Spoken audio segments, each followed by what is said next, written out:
Assalamualaikum warahmatullahi wabarakatuh. Kami dari kelompok 5 akan mempresentasikan modul 7 dari buku 2 Pratikum Audit dengan dosen pengampu yaitu Pak Rizky Hernando, SE MSc.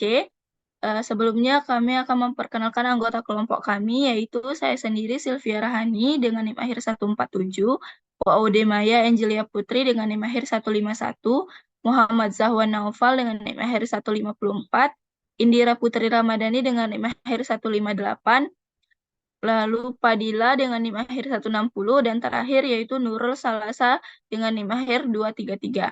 Untuk materi yang pertama atau prosedur audit akan dibacakan oleh Nurul. Kepada Nurul, saya persilakan.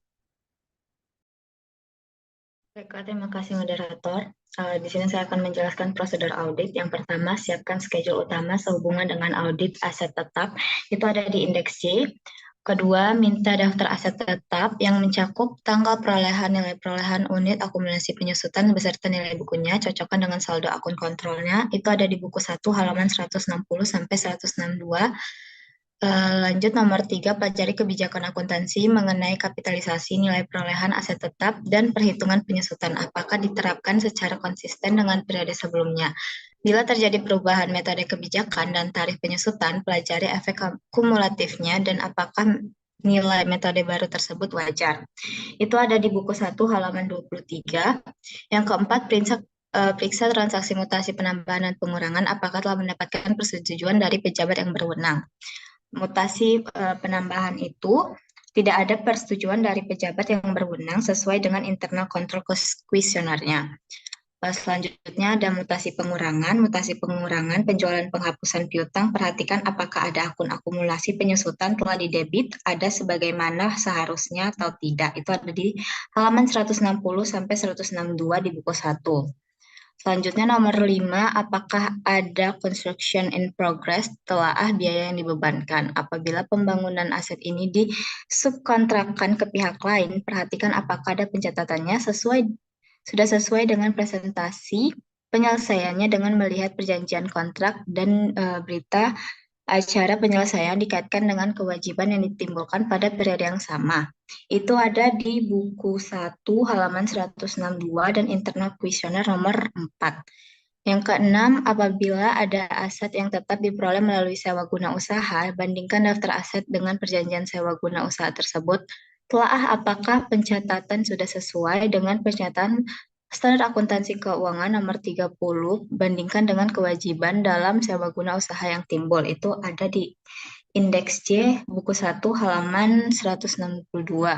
Nomor 7, apabila aset tetap yang diperoleh dari penukaran dengan modal saham perusahaan, teliti kewajaran nilai tukarnya dengan membandingkan dengan harga pasar, serta apakah pembukuannya sudah sesuai dengan prinsip akuntansi yang berlaku umum. Itu tidak ada keterangan lebih lanjut dan tidak ada dokumen pendukungnya. Nomor 8, bila perusahaan melakukan revaluasi terhadap nilai aset tetap, minta daftar penilaiannya, teliti dasar penilaiannya apakah sesuai peraturan yang ditetapkan, yaitu PSAK nomor 16, mendapat keyakinan bahwa penilaian adalah cukup objektif, pelajari dasar penilaian, prosedur dan perhitungan akumulasi penyusutan dan perlakuan atas aset tetap yang usang, minta aset ketetapan dari kantor pelayanan pajak yang bersangkutan apabila jumlah yang diajukan berbeda dengan jumlah yang disetujui, lakukan perhitungannya atas efek kumulatif dari tahun yang diajukan sampai dengan tahun disetujui nilai tersebut. Cek apakah jurnal penyesuaian sehubungan dengan penilaian kembali tersebut telah dicatat dengan tepat. Itu juga tidak ada keterangan lebih lanjut dan tidak ada dokumen pendukungnya. Selanjutnya nomor 9 adalah reasonableness test atas perhitungan penyusutan yang telah dilakukan perusahaan dengan melakukan secara pergolongan daripada aset tetap tersebut. Lakukan rekonsiliasi antara penambahan akun akumulasi penyusutan dengan beban penyusutan. Apabila beban penyusutan dibebankan pada beban produksi dan persediaan, lakukan perhitungan kewajaran metode alokasinya bandingkan dengan tahun sebelumnya. Itu akan dijelaskan dan dikoreksi di indeks CJ. Nomor 10, apabila beban penyusutan aset tetap yang dibebankan pada beban produksi di bawah kapasitas normal perusahaan, Beban tersebut tidak boleh dibebankan sepenuhnya ke dalam beban produksi. Lakukan perhitungan atas kasus seperti ini. Itu juga tidak ada keterangan lebih lanjut dan tidak ada dokumen pendukungnya. Sekian materi dari saya kembalikan ke moderator. Baik, terima kasih Nurul. Untuk prosedur selanjutnya akan dibacakan oleh Indira. Kepada Indira saya persilakan. Baik, terima kasih moderator. Saya akan menjelaskan prosedur yang ke-10, yaitu apabila beban penyusutan aset tetap yang dibebankan pada beban produksi di bawah kapasitas normal perusahaan, beban tersebut tidak boleh dibebankan sepenuhnya ke dalam beban produksi. Lakukan perhitungan atas kasus seperti ini. Itu tidak ada keterangan pendukung atau keterangan lebih lanjutnya dan di buku 1 maupun di buku 2. Yang selanjutnya yang ke-11, lakukan inventarisasi aset tetap, terutama untuk penambahan selama tahun berjalan. Observasi fisik ini sebaiknya dilakukan pada saat perusahaan dalam keadaan tersibuk, di mana hal tersebut dimaksudkan untuk memastikan bahwa tidak ada aset tetap perusahaan yang menganggur. Perhatikan juga aset tetap yang rusak atau yang tidak digunakan lagi untuk dikeluarkan dari daftar dan penyusutan dihentikan. Itu tidak ada keterangan lebih lanjut di buku 1 maupun di buku 2. Untuk selanjutnya, yang ke-12, pertimbangkan apakah pengungkapan diperlukan untuk yang pertama aset tetap yang direvaluasi, yang kedua aset tetap yang dijadikan jaminan pinjaman kepada kreditur, itu tidak ada keterangan lebih lanjut. Yang ketiga, bunga yang dikapitalisasi sesuai dengan prinsip akuntansi yang berlaku umum, itu nanti akan dijelaskan di indeks J.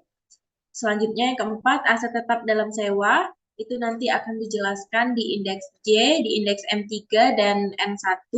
Selanjutnya aset tetap yang masih dalam tahap penyelesaian, itu nanti akan dijelaskan di indeks J, terus juga di buku besar di halaman 162 buku 1. Selanjutnya aset tetap yang belum atau tidak digunakan lagi dalam usaha, itu tidak ada keterangan lebih lanjut. Selanjutnya, perubahan kebijakan akuntansi atas aset tetap dari tahun sebelumnya, aset tetap yang masih dalam tahap penyelesaian proses hukum dan belum jelas keputusan pengadilannya, pengurangan aset tetap yang bersifat luar biasa, itu juga tidak ada keterangan lebih lanjutnya. Prosedur yang ke-13 yaitu tujuan perpajakan. Yang pertama, minta daftar perhitungan penyusutan fiskal untuk tahun yang bersangkutan. Itu tidak ada keterangan lebih lanjutnya atau dokumen-dokumen pendukungnya. Yang kedua, ada cocokkan saldo-saldo awal untuk setiap golongan fiskal dengan SPT tahun lalu dan jika perlu dalam perhitungan tahun lalu, itu tidak ada dokumen pendukungnya juga. Yang ketiga, periksa klasifikasi penambahan menurut golongan fiskal serta kalkulasi perhitungan penyusutannya. Yakinlah bahwa aset tetap yang tidak diperbolehkan menurut fiskal telah dikeluarkan dari daftar aset tetap tersebut. Itu nanti ada di indeks J terkait pembangunan yang masih dalam proses. Selanjutnya, prosedur yang ke-14, catat hal-hal yang perlu diungkapkan dalam surat pernyataan klien, surat manajemen, serta hal-hal yang perlu perhatian para partner, itu tidak dilakukan. Oke, baik. Selanjutnya kita akan masuk ke schedule yang kedua, di mana schedule ini merupakan schedule untuk utang sewa pembayaran. Dan di mana utang sewa pembayaran ini terdapat 6 prosedur. Yang pertama, minta semua daftar hutang sewa atau leasing itu telah selesai dilaksanakan, kita checklist. Yang kedua, lakukan konfirmasi atas kewajiban tersebut mengenai saldo per tanggal neraca atau laporan posisi keuangan untuk mengetahui tingkat bunga, bunga yang terutang jaminan, schedule pembayaran, dan syarat-syarat lainnya. Kita akan beri indeks N1. Yang ketiga, minta salinan atau kopi surat perjanjian sewa untuk permanent file. Perhatikan apakah perjanjian tersebut merupakan metode awal atau metode operasional. Itu sudah selesai dilaksanakan. Yang keempat, periksa bahwa penerimaan pinjaman telah dibukukan sebagaimana seharusnya. Itu kita beri indeks M3 dan juga N1. Yang kelima, vouching setiap pembayaran produk pinjaman dan bunga yang telah dilakukan, itu juga telah selesai dilaksanakan. Dan yang keenam, hitung jumlah yang harus dilunaskan dalam waktu 1 tahun sejak tanggal neraca atau laporan posisi keuangan untuk disajikan sebagai kewajiban jangka pendek dalam neraca atau laporan posisi keuangan, itu kita beri indeks M3. Baik, mungkin cukup sekian penjelasan yang dapat saya sampaikan. Untuk selanjutnya, saya kembalikan ke moderator.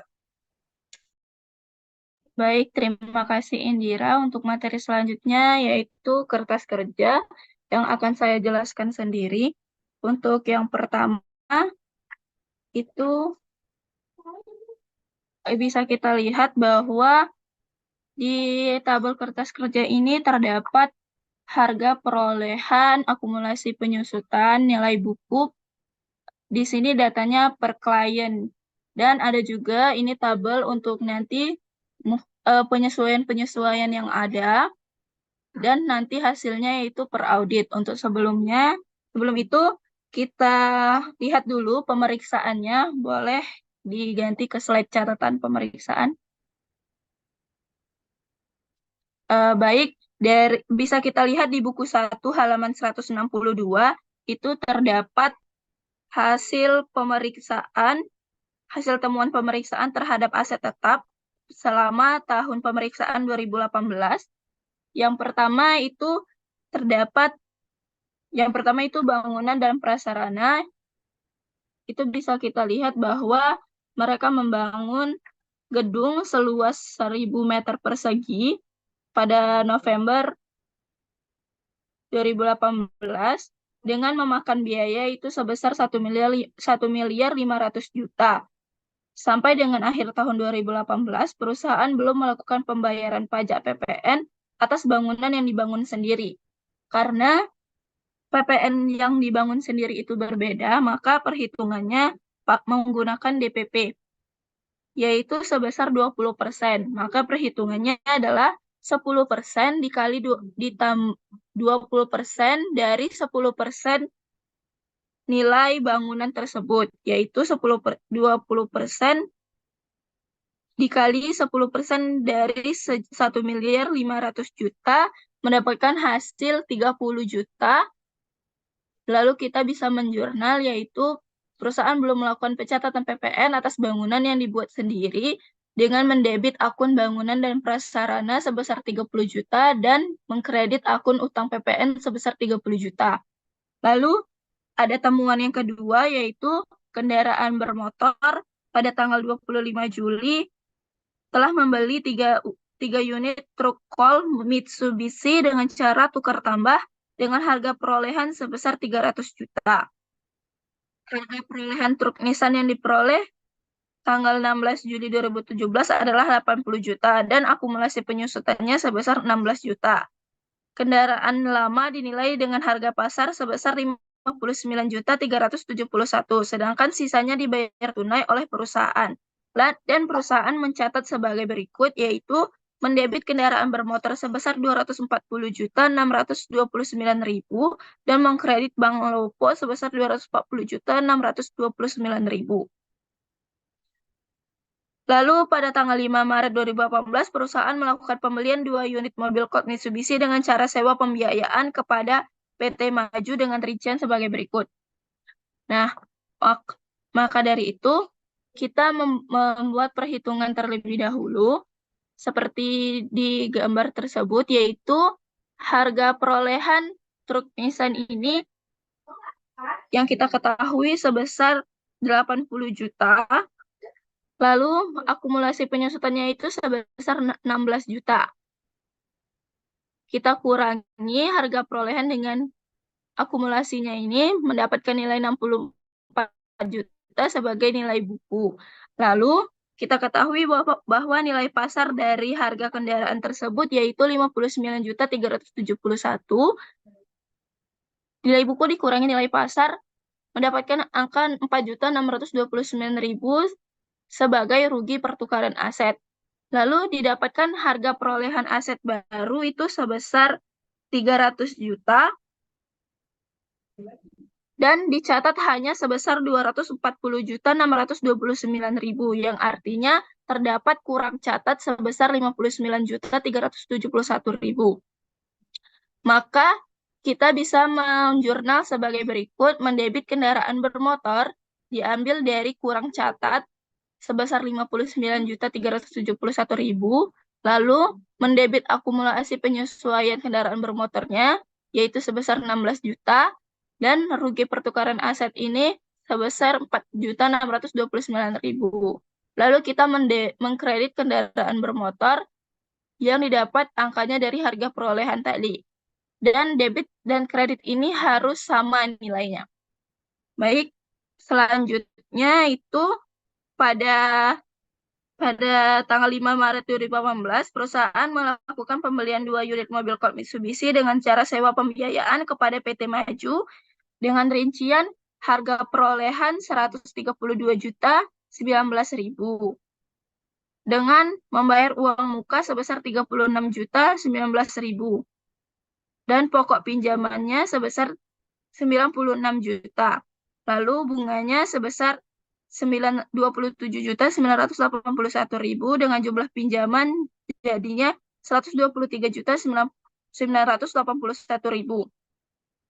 Pembayaran sewa pembiayaan setiap akhir bulan terhitung pada bulan Mei 2018 dan pada akhir masa sewa pembiayaan mempunyai hak opsi. Perusahaan mencatat transaksi tersebut dengan mendebit kendaraan bermotor 160 juta dan mengkredit Bank Lopo sebesar 36.019.000, lalu mengkredit utang sewa pembiayaan jangka panjang. Bisa kita lihat bahwa harga perolehannya itu 132 juta. Maka terjadi salah catat oleh perusahaan tersebut. Maka bisa kita catat seperti di gambar ini bahwa kita mendebit aset tetap sewa kendaraan bermotor itu sebesar harga perolehan yaitu 132.019.000. Lalu kita mendebit utang sewa pembiayaan jangka panjang yang kita dapatkan dari bunganya yaitu 27.981.000 dan mengkredit kendaraan bermotornya sebesar 160 juta. Baik, untuk temuan yang selanjutnya, slide selanjutnya. Baik, untuk temuan yang selanjutnya itu pada tanggal 12 Januari 2018, pembelian impor 10 unit komputer dengan rincian seperti pada buku 1. Lalu perusahaan mencatat dengan mendebit peralatan kantor sebesar 96.600.000 dan PPN masukannya sebesar 9.660.000 dan pajak dibayar di mukanya sebesar 2.415.000 dengan beban lainnya sebesar 9.890.000 dan mengkredit Bank Lopo sebesar 118.565.000. Di sini terjadi kesalahan dalam pengakuan harga perolehan aset tetap impor, yaitu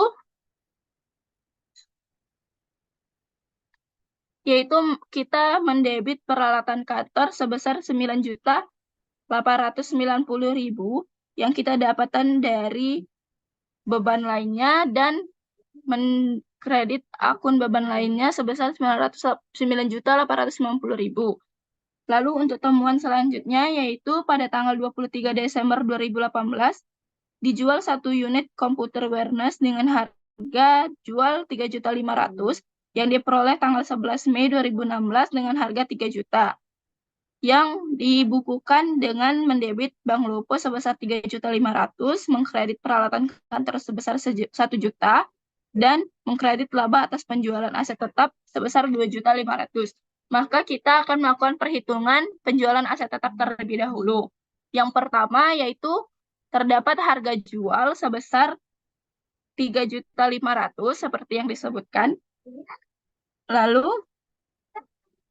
kita memasukkan harga perolehan sebesar 3 juta dan akumulasi penyusutannya yaitu pada tahun 2016 karena diperoleh mulai dari Mei, maka sampai ke Desember 2016 itu terdapat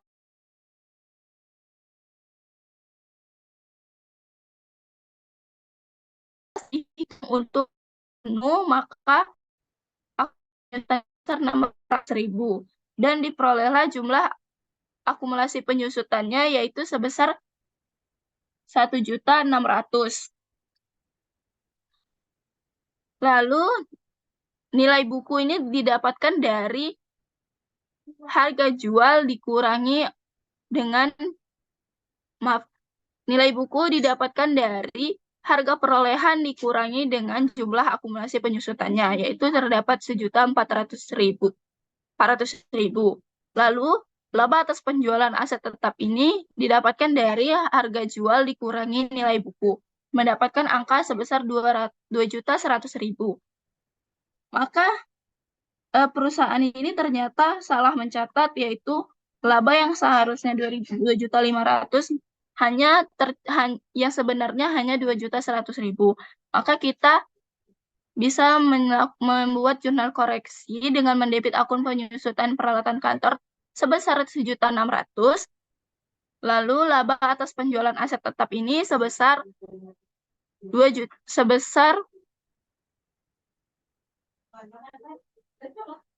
terdapat labanya sebesar 400.000 dan peralatan kantor sebesar 2 juta. Baik, bisa kita lihat di kertas kerjanya untuk memasukkan akun-akun dari penyesuaian tersebut. Boleh diganti ke slide tabel kertas kerja yang pertama kali sebelum catatan pemeriksaan. Ya, baik. Dari hasil pemeriksaan dari 1 sampai 5 ini, kita bisa memasukkan untuk pemeriksaan yang pertama tadi, ada bangunan dan prasarana, kita mendebit sebesar 30 juta, mendapatkan hasil per auditnya sebesar 2.980.000. Lalu untuk pemeriksaan yang kedua, yaitu ada kendaraan bermotor sebesar 59.371.000 di debit, dan kendaraan bermotor di kredit itu sebesar 240 juta dan mendapatkan hasil per audit 770.279.000. Lalu untuk temuan yang ketiga itu kendaraan bermotor juga sudah kita gabungin tadi. Dan yang keempat itu ada peralatan kantor. Kita mendebit sebesar 176.181.600. Sebesar 17.089.200. Lalu untuk pemeriksaan yang kelima, kita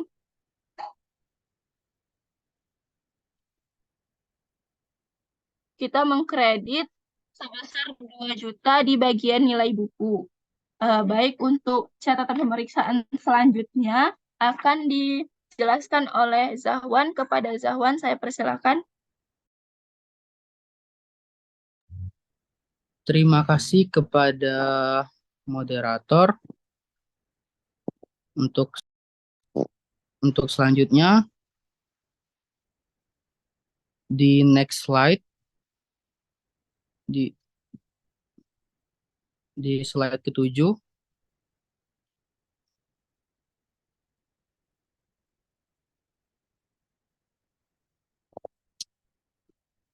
untuk mendapatkan jurnal 6 dan 7, kita harus menghitung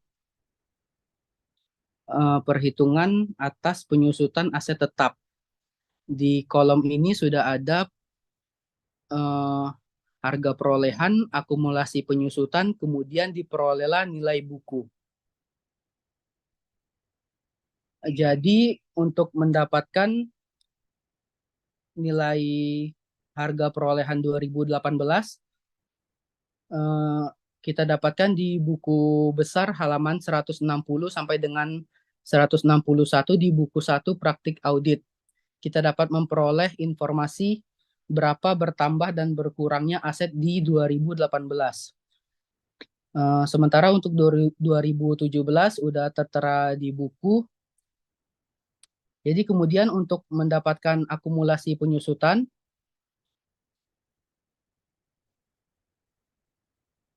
kita untuk memperoleh nilai akumulasi penyusutan, kita dapat melihat perhitungan di kolom 2018. Di sini ada perhitungan untuk penyusutan 2018. Berdasarkan pencatatan yang dilakukan PT Sugus, ini dapat teman-teman lihat di buku besar halaman 161 di buku 1 praktik audit untuk perhitungan aset lama. Ini berdasarkan nilai dari 2017, dari nilai harga perolehan 2017, sesuai dengan umur masing-masing untuk mendapatkan nilai bangunan dan prasarana.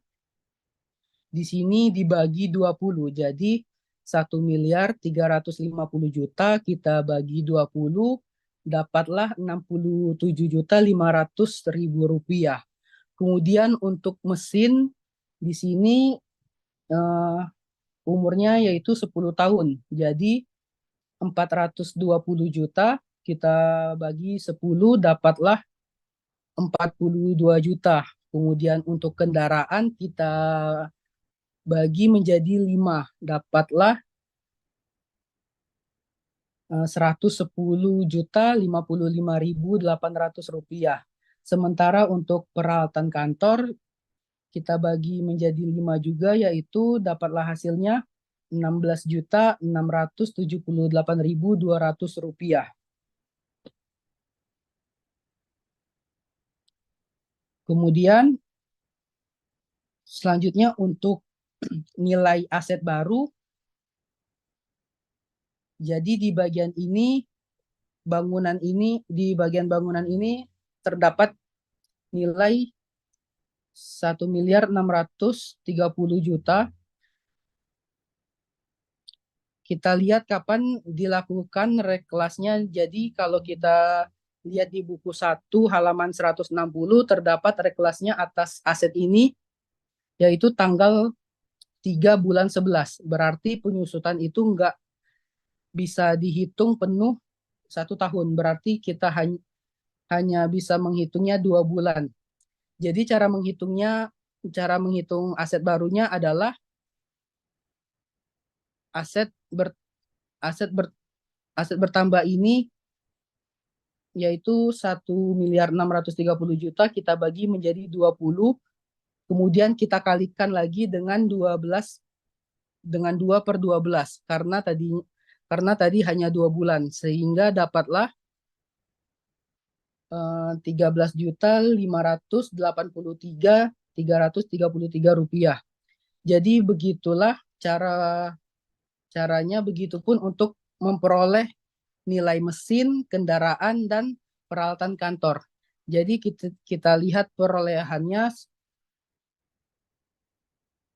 sesuai tanggal berapa data dari buku besar yang ada di buku 1 praktik audit halaman 160 sampai dengan 162.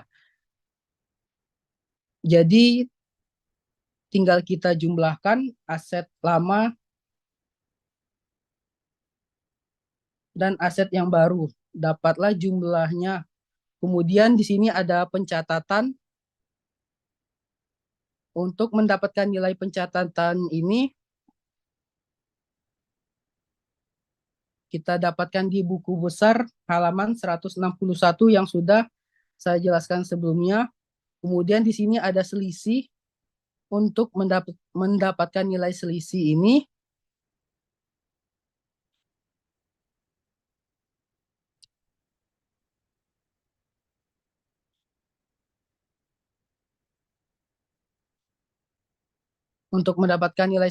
ini, kita kurangkan dari nilai pencatatan dikurang dengan nilai jumlah, dapatlah nilai selisih. Kemudian dari nilai ini dapatlah di slide sebelumnya. Di slide sebelumnya yaitu jurnal 6 dan 7.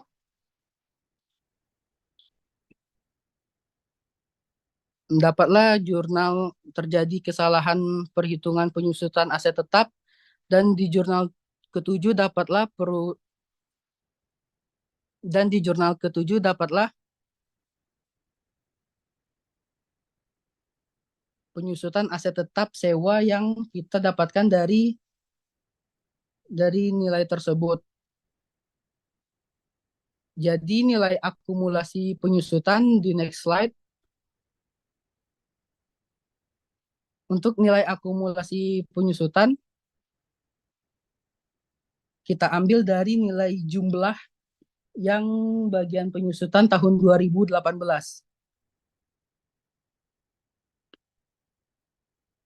Kemudian yang berkurang ini berdasarkan dari jurnal sebelumnya, kita lihat dari dua slide sebelumnya,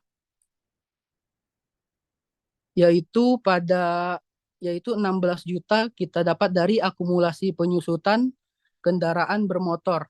Dan di slide selanjutnya yaitu sejumlah 1.600.000 kita dapat dari akumulasi penyusutan peralatan kantor. Lanjut, di next slide. Kita letakkan 16 juta di kolom kendaraan bermotor dan 1.600.000-nya kita letakkan di kolom peralatan kantor.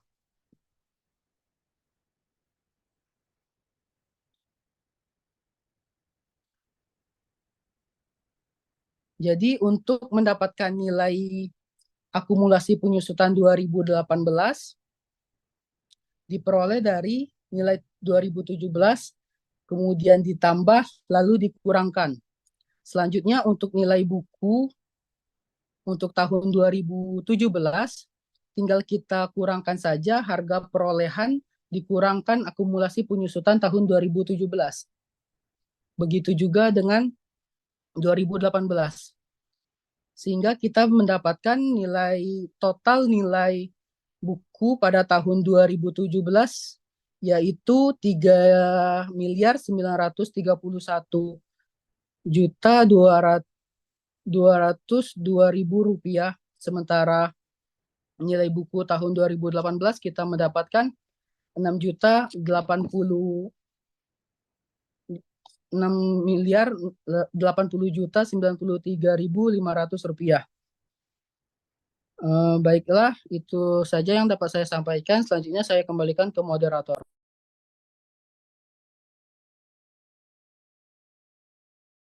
Baik, terima kasih kepada Zahwan. Untuk yang selanjutnya akan dijelaskan oleh Waude Maya. Kepada Waude Maya saya persilahkan.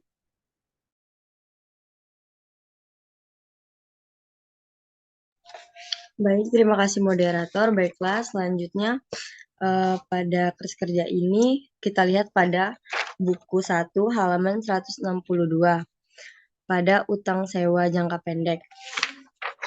Di sana terdapat saldo awal sebesar 20.480, sedangkan pembayaran angsuran pada PT Majuya sebesar 41.327.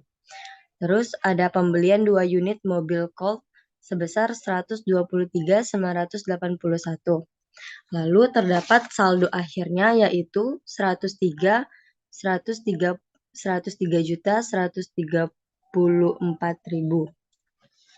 Selanjutnya kita pindahkan yang pada per kliennya yaitu pada PT Maju 103.134.000. Kenapa tidak ada korek pada parenya tidak ada? Karena pare itu tempat koreksi sedangkan pada jangka pendek itu tidak ada koreksi. Dan selanjutnya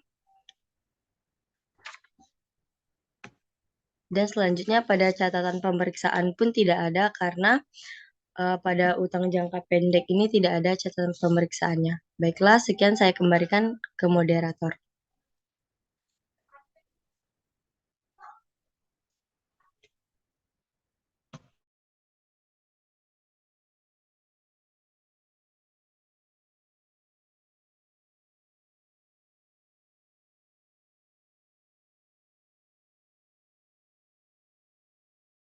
Maaf karena sinyal tadi. Jadi untuk materi selanjutnya yang terakhir yaitu akan dijelaskan oleh Padilla. Kepada Padilla saya silakan. Baik, terima kasih moderator. Di sini saya akan melanjutkan membahas tentang indeks N1, yaitu utang sewa. Untuk mendapatkan hasil di indeks N1, kita harus membuka buku 1 di halaman 164,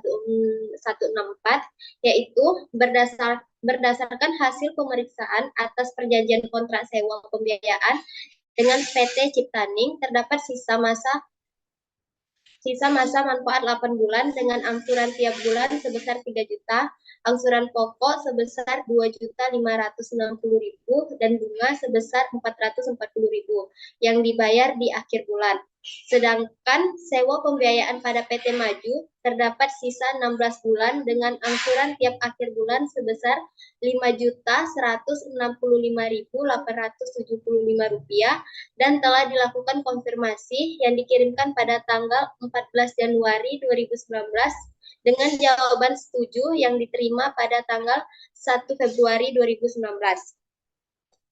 Jadi, untuk mendapatkan 20.480.000 itu pada PT Ciptaning, itu dari angsuran tiap bulan sebesar 3 juta dikalikan dengan angsuran pokok sebesar 2.560. Sedangkan untuk mendapatkan 64 juta pada PT Maju itu dari angsuran pokok 4 juta pada halaman 163 dikalikan dengan sisa sewa pembiayaan yaitu 16 bulan. Maka terdapatlah kelebihan sebesar 18.654.000. Selanjutnya.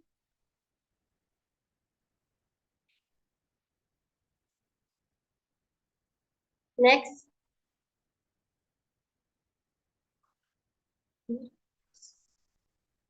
Nah ya, next.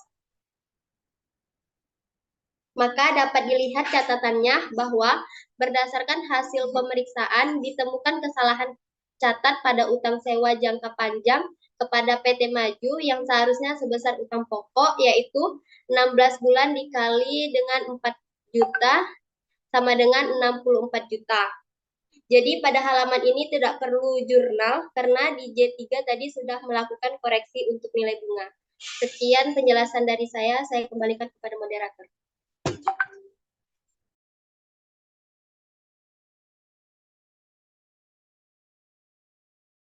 Baik, terima kasih kepada Padilla. Maka sudah selesai penjelasan dari kelompok kami tentang modul 7. Apabila ada salah kata, kami minta maaf.